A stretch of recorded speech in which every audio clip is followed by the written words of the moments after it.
Darling, I love you. Please, I love you. Don't leave me for God's sake. Darling, you can't do this to me.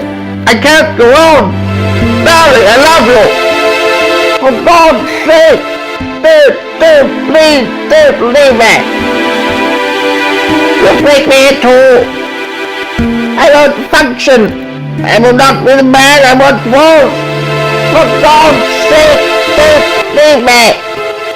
I beg you dearly, sincerely, freely from the bottom of my heart, don't leave me.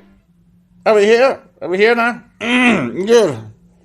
I've just been doing some reconnaissance in the local park, hunting down my Member of Parliament for the Conservative Party, trying to catch him in the act of frolicking around with the younger immigrant men of a homosexual persuasion in the act of sexual trade for money.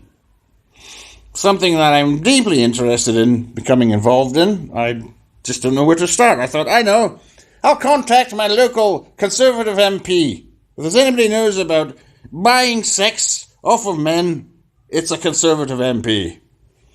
Well, as luck would have it, I did meet one in a bush. He was down there, he was in between reading Margaret Thatcher's memoirs, various stages of undress he was. An element of frottage was happening, and there was a man from an immigrant background reading his rights to him. He was a police officer. Not every police officer comes from Anglo-Saxon stock, and nor should they. Well, this chap threw me off my wick, if I'm honest. I didn't really know what was happening. I mean, I was just trying to get a bit of info off the Conservative MP about how to market myself to the underground sex trade community.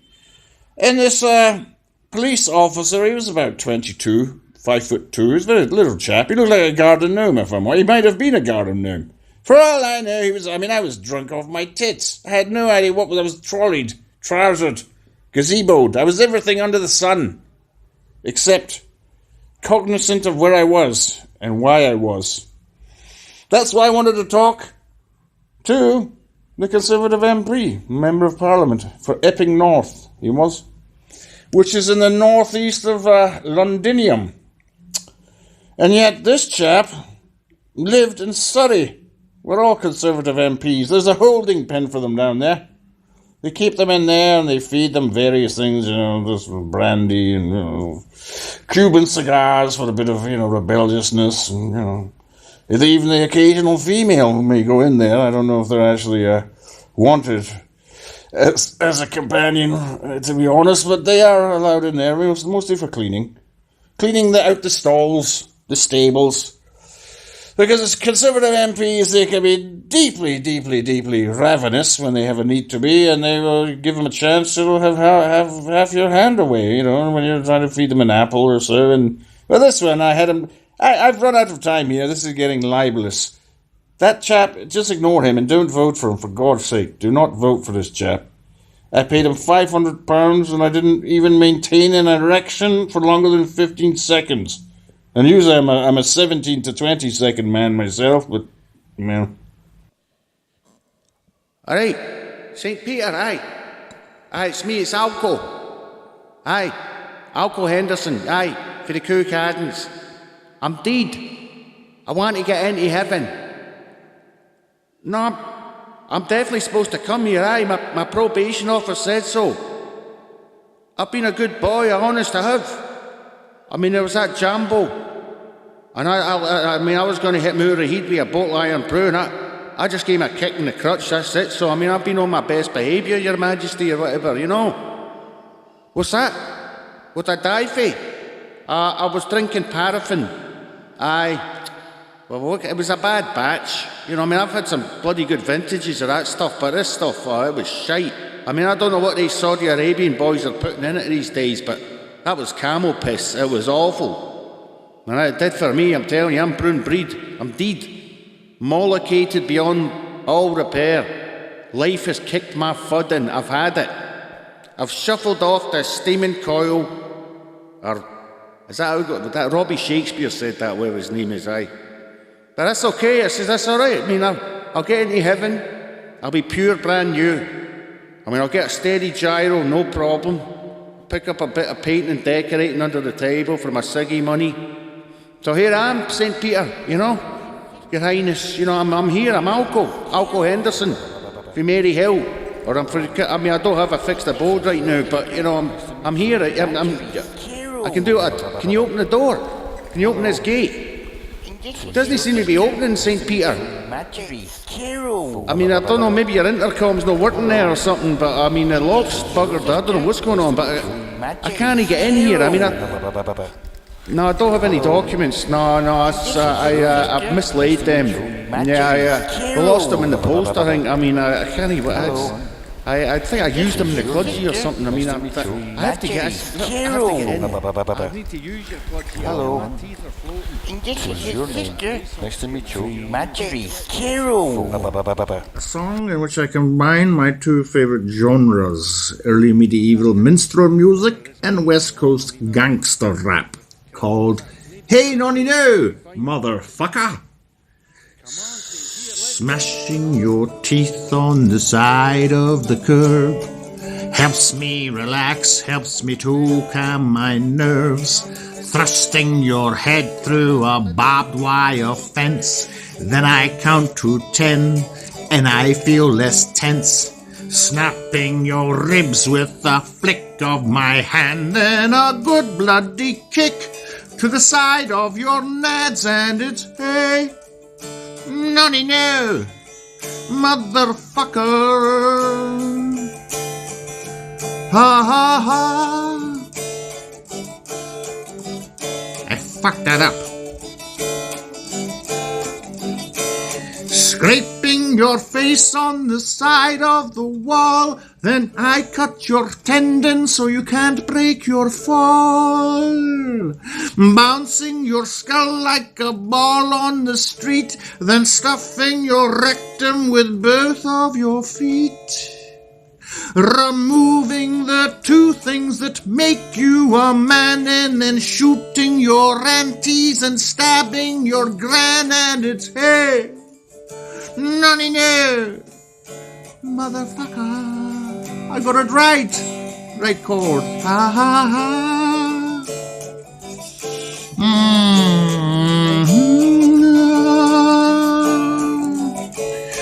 What makes you think that you don't? What can I do to make you understand that I am like sirloin and you are like spam? I hope that you won't be very sad when I force a goat to have sex with your dad. And it's hey, nonny no, motherfucker. Ha ha ha ha ha. Oh, not my best performance, but I'm highly intoxicated by sniffing my own underwear. Don't try it. Now, I'm kind of a politically active guy. I think I was kind of inspired during the mid-90s by a group of political activists that you may know as the Spice Girls. Remember them? Girl power? I loved that. Girl power. You felt empowered. You wanted to be a girl. For 2 years I wore a skirt to school, and it wasn't easy. I was 27. If you want to be my lover, you gotta get with my friends. Make it last forever. Friendship never ends. That was their big hit just before their acrimonious breakup. Although I do hear that Sporty and Baby are still talk to each other through lawyers, which is reassuring. They were brilliant. I didn't like all of them, though. I didn't like Posh Spice. She was a symbol of rampant capitalism, and she was fucking ugly as well. No, I like Sporty. Yeah, she was real working class. I mean, she looked like she just came out of women's prison, if I'm honest, but, you know, she's from Liverpool. Great people, easy going, don't hold a grudge.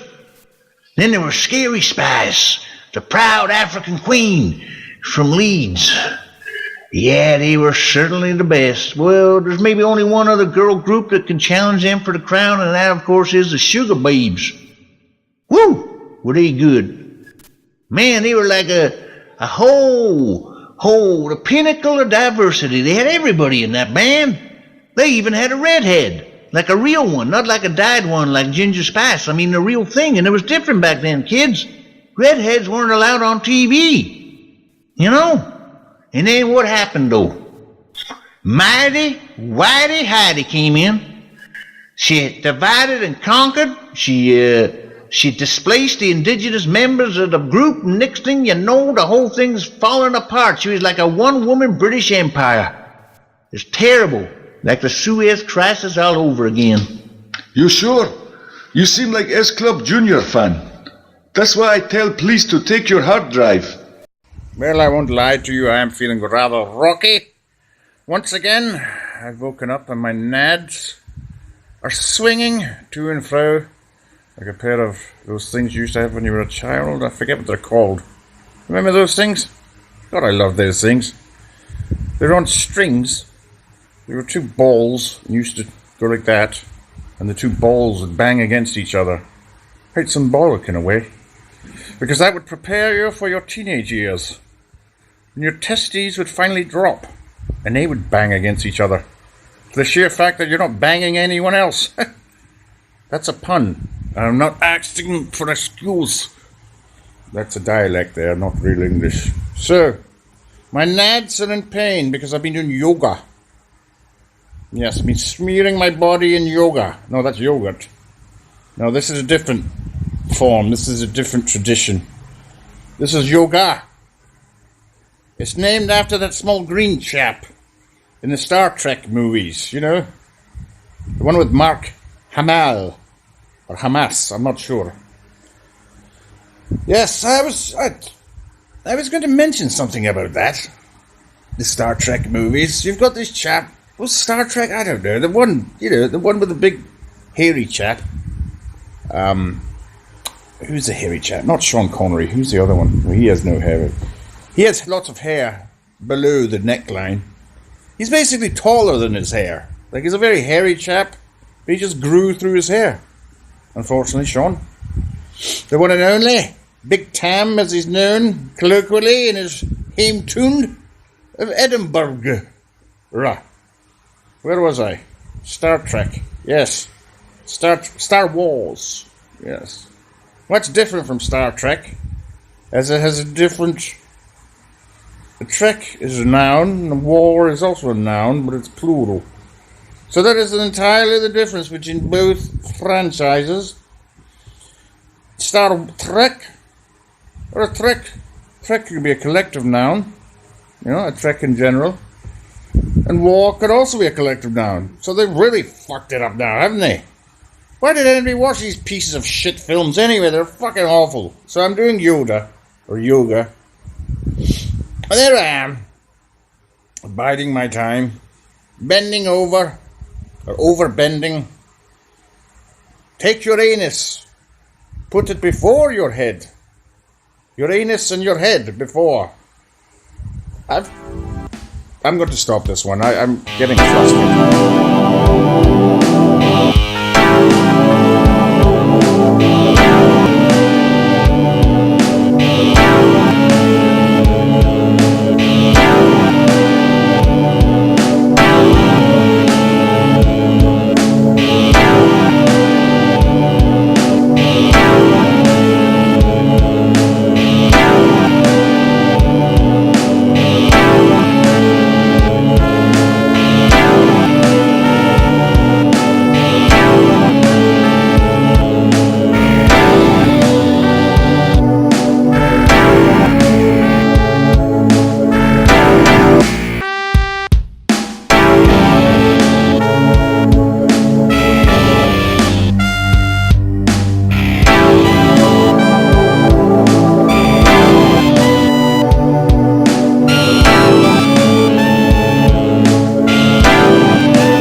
thought I'd do a reenactment of one of my conversations with one of my girlfriends on one of my phones. And it goes like this. Oh, hello, darling. Oh, yes. Yes. Yes. Yes. Yes.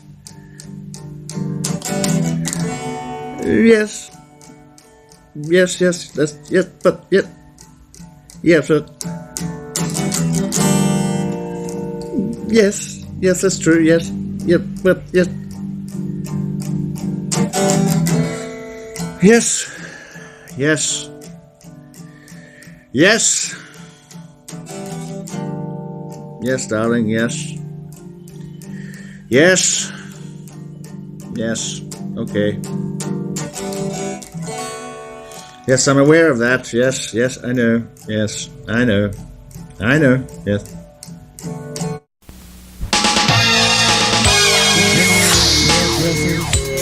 Swing resplendent, flashing their chest hairs at the superintendent.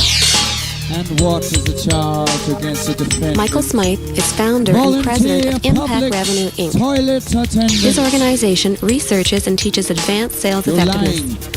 Michael's specialty is proactive differentiation.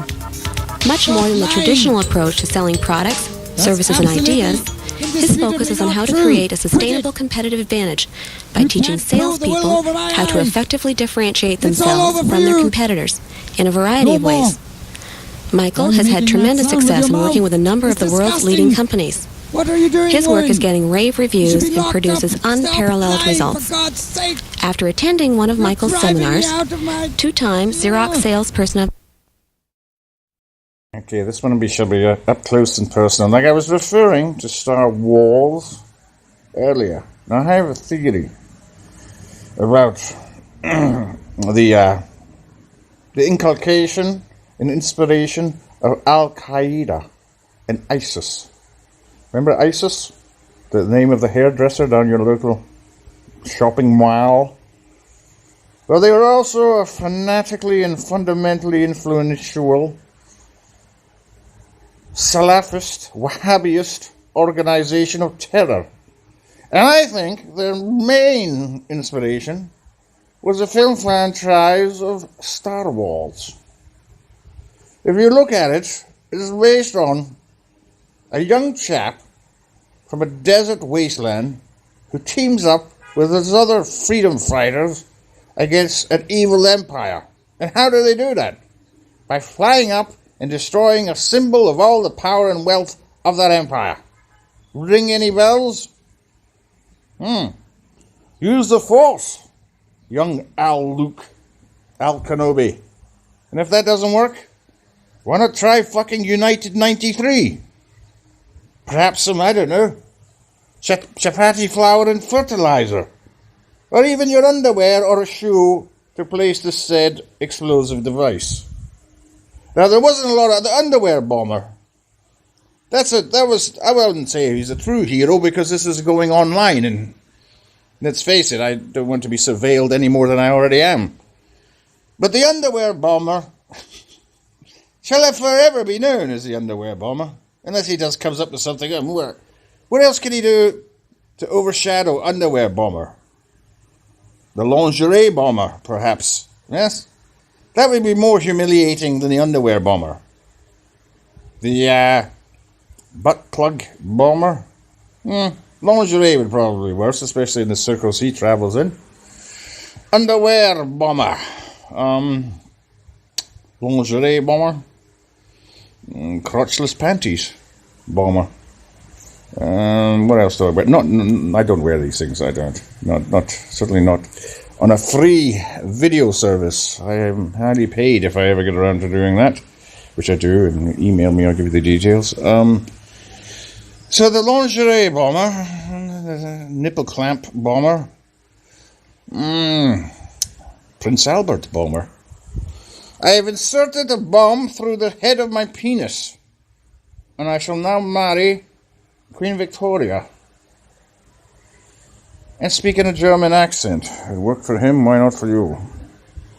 So if you implanted a bomb that could do vast harm to much of the people around you. Do it by piercing the head of your penis and placing the bomb there. Perhaps a grenade attached to the head of your penis. And you just pull the pin. You lose your piercing and your penis and your body and most of the people around you. But you've looked good while you've been doing it, and that's all that counts, children. So there you go. I've summed everything up for you. Don't thank me, just remember where you first heard it.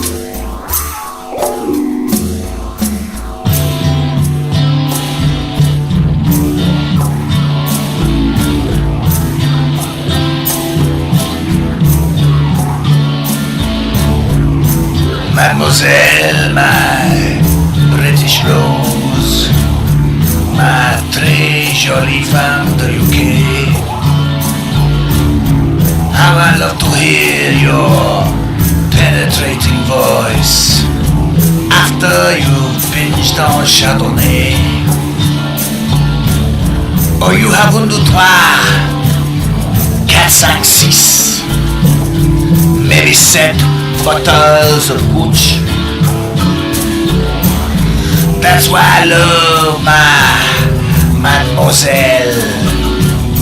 Even though, to be honest, you're quite butch. Mademoiselle, I am loving watching you staggering down the street, wearing only one left shoe and vomiting on everyone you meet. It's 4 in the morning, but you feel so alive that you and your friends from Wetherspoons, without warning or saying, "All will survive," as the neighbors throw buckets of water over you. My mademoiselle, my mademoiselle, my mademoiselle, mademoiselle, mademoiselle, my mademoiselle. Oh, je t'aime. Oh, je t'aime, barrière. Oh, the barrière. Intrauterine device barrière. What part of Romford do you come from, mon amour? Mademoiselle, mademoiselle, mon chéri de la le sexe. Mademoiselle, mademoiselle, ma mademoiselle, ma mademoiselle, mademoiselle.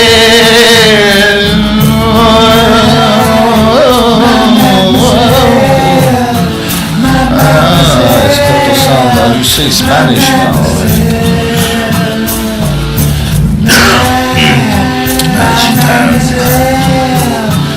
Chitan, Nani Chitan, where is Chitan?